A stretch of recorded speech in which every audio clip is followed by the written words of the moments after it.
ಬೇಡ ಬೇಡ ಅದನ್ನ ಎತ್ಕೋಬೇಡಿ, ಅವ್ರ ಕೈ ಹತ್ರ ಹಂಗೆ ಇಟ್ಟಿರಿ ಅಷ್ಟೇ, ಅವ್ರು ಆಗ್ತಾರೆ.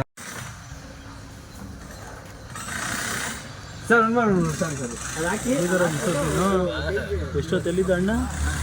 ಹಾಂ ಹಾಂ ಹಾಂ ಹಾಂ ready ready ready sir ready. ಹಾಂ ರೆಡಿ ರೆಡಿ ರೋಲಿಂಗ್ ಆಕ್ಷನ್.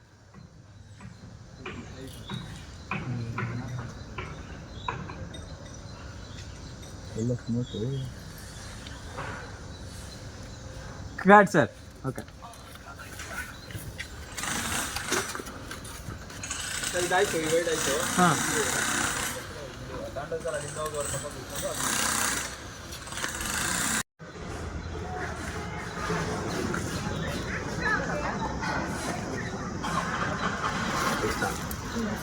ಹಾಗೆ ಆಲ್ರೆಡಿ ಸಿಕ್ಕಾಪಟ್ಟೆ ಪ್ರೆಷರಲ್ಲಿದ್ದಾರೆ, ಎಲ್ಲದನ್ನು ಬ್ಯಾಲೆನ್ಸ್ ಮಾಡೋಕ್ಕಾಗದೆ ಒದ್ದಾಡ್ತಿದ್ದಾರೆ. ಅದ್ರಲ್ಲಿ ನೀನು ಬೇರೆ ಬಂದ್ಬಿಟ್ಟು 2 ಲಕ್ಷದ ಬಾಂಬ್ ಹಾಕ್ತೆ ನೋಡು, ಮುಖ ನೋಡೋಕ್ಕಾಗ್ತಿಲ್ಲ. ಅಮ್ಮ ಬೇರೆ ಚೆನ್ನಾಗಿ ಉಳಿದಾರೆ ಗೊತ್ತಾ, ಬಟ್ ಮಗನ ಮುಂದೆ ಸೊಸೆನ ಬಿಟ್ಕೊಡ್ಬಾರ್ದಲ್ವಾ, ಅದಕ್ಕೆ ಏನೇನೋ ಡ್ರಾಮಾ ಮಾಡ್ತಿದ್ದಾರೆ. ಬಟ್ ನಮ್ಮ ಅಮ್ಮನ ಬಗ್ಗೆ ನನಗೆ ಚೆನ್ನಾಗಿ